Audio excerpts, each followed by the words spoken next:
By Kellogg's Frosted Flakes. Former Sixer Darryl Dawkins, whose backboard-shattering dunks earned him the moniker Chocolate Thunder, helped pave the way for breakaway rims, has died at the age of 58. The Lehigh County, Pennsylvania coroner's office said Dawkins died Thursday morning at a hospital. No cause of death was immediately announced. He spent parts of 14 seasons in the NBA with Philadelphia, New Jersey, Utah, and Detroit, and was the first player drafted directly out of high school to the NBA. The NBA family offering their condolences. Magic Johnson tweeting, "Darryl Dawkins, bigger-than-life personality, will be missed by all. He was a good friend, and I will miss him dearly." Carl Anthony Towns writing, "I'm going to miss you so much, Uncle Darryl. There will never be another Chocolate Thunder. Love you so much. Going to miss you so much." Stephen A., how will you remember Darryl Dawkins? It's interesting because even though I'm a native New Yorker and everybody knows I love my Knicks, you know, growing up, I'm sure Skip can relate this, long before Michael Jordan came along, there was a gentleman by the name of Julius Dr. J. Irvin. I remember when Brent Musburger used to call the games, used to call some of the games on CBS and what have you, and we used to look at the Sixers games, and it used to drive me nuts because I was always rooting for the Philadelphia 76ers, and I absolutely positively loved Darryl Dawkins. He was a ferocious dunker, as everybody knows, incredibly athletic, very ferocious. We all know this. But he had one Achilles heel that used to drive me crazy. And I always joked with him in the aftermath of his professional career, because when we saw each other, he was always very, very kind, very loving, as he was to everybody. Everybody knows that if there's a better human being that was associated with the NBA, show me, because I don't know him. He was kind to everybody. He was funny. He was hilarious and what have you.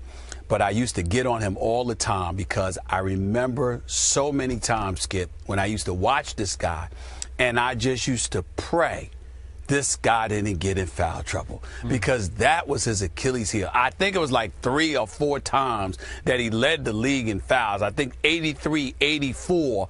I think he had like an NBA record, was it 386 fouls. The year before that, it was the year the Sixers won the title. He had 379 fouls. And I think it was like, what's the year? 1980. He had 328 fouls, and it was like, if he could just stay on the court, if he could just stay in the game, they can't beat the Sixers. They can beat Boston. They'll beat everybody. They can beat Milwaukee with Sidney Moncrief and the boy. They can beat Boston with Larry Bird. They can beat the Nets with Albert King and those boys. They can beat all of them. If this dude could just stay on the court, it used to drive me nuts. But he just used to laugh it off. He said, hey, hey, baby, you can't love the physicality and then get mad at the results. And I just used to look, man, I don't know what to say to you. But, like I said, anybody that ran across him, he was incredibly sweet, very, very nice man, very kind to any and all. There isn't anybody associated with the NBA family who knew him in any way that could possibly say a bad word about him. He was just one of the sweetest individuals you ever met. He was about being an entertainer as well, and he's going to be sorely missed. When you see Shaquille O'Neal coming up with nicknames, and part and parcel, you got that from Darryl Dawkins to some degree. You see other guys coming up with stuff, and Darryl Dawkins had a lot to do with that Lovetron and all of that stuff. That's what he's from, Planet Lovetron. Yep. It just made you laugh constantly, and anytime you were around him, you couldn't help but smile because he had that kind of effect on you. So he's definitely going to be missed. Anytime you lose members of a family, of a fraternity that had that kind of personality, that magnetic personality, they're going to be missed, especially when you were as kind, as sweet as he was. I feel very, very sorry for his family, because if he was that way with us, imagine how wonderful he was to them, and imagine how much pain that they're in today for losing him. So my heart goes out to all of them. Ditto.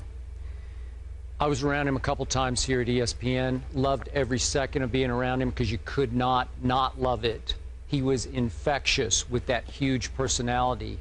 And as the family said in their statement last night, that huge, loving heart of his. So I am with you. In all my years covering the NBA, dating back to the 70s, I never heard a single negative word about Darryl, the person. But for perspective, and to put this man in the right perspective, I heard a whole lot of negative words about his lack of production early in his career. Because let's remember, when he came out of high school, as Molly pointed out, he was the first high school player to be drafted into the NBA. And he was called at that time the greatest high school player who had ever played up to that point. And Stephen A., as you well remember, he could never quite live up to those expectations. He tried, but everybody proclaimed him the next, because he'd played in Philadelphia, Wilt Chamberlain. And you know, and I know, Darryl Dawkins and Wilt Chamberlain had very little in common. Darryl used to say in his first couple of years, I'm not Wilt, I'm not that tall. So he went, they listed him at 6'11". I'm not sure he was even 6'11". He looked more 6'10"-ish to me. Wilt was 7'1", as you remember, Stephen A., even though it's a little before your time, he was a long 7'1". He was a track star at Kansas, was Wilt, and an extraordinary basketball player. We look at the numbers Wilt put up and we say, that's impossible. Could he do that today? Probably not quite that, but he did it then. And Darryl couldn't live up to that. And yet, what I loved the most about him was he never let that drag him or beat him down. And to deflect all that, to work through it, he used humor. He was a gifted entertainer. I got to say, gifted entertainer. Where I just waited for the post-game interview with him because he could light it up off the top of his head. He could do the equivalent of NBA stand-up comedy on cue, no rehearsal, and it would be hilarious because he had the gift of gab. He could just come up with phraseology that was almost in your league, some of the phrases you come up with. This man was blessed, and he needed that personality. And it's very interesting to me that he got very close with Dwight Howard. Dwight's gone through some of the same emotions of, I can't quite live up to what everybody says that I'm supposed to be. I look the part, but I can't always play to that level of the part. And Darryl went through that too. So I think they had a kind of a deep connection that way. They appear to have had a deep connection. I'll take their word for it. I never asked either of them about that. I can get where you're coming from, but if you're going to bring up Dwight Howard, there's a distinct difference that everybody needs to recognize here. With Dwight Howard, them huge, big shoulders, the kind of phenomenal physical specimen that he is, you would think no one would mess with Dwight Howard. They come at him all the time. They do. And because of that is why he needs to play a little bit angrier, needs to be a bit more ferocious, and get at cats and remind them that he should be mentioned in the same breath as a DeMarcus Cousins when we're talking about the best big men in the game. No one tried to punk Darryl Dawkins. Nobody. That's what they didn't do. That's the one thing they didn't try to do. They didn't try to do that. You might have tried to get him in foul trouble, but that's about it. You didn't try to come at that brother in that way. No, not Darryl Dawkins. Okay, but okay, one other though similarity is that Darryl was also criticized occasionally, especially earlier in his career, for not taking basketball seriously enough. Is that not what we hear about Dwight? Cutting up, laughing, goofing around before the game, shooting hook shots and pregame warm-ups, right? Doing impressions, whatever. Come on, Dwight, take the game more seriously. Well, a lot of Sixers fans, or then he went to the Nets, a lot of Nets fans, come on, Darryl, don't give us the stand-up.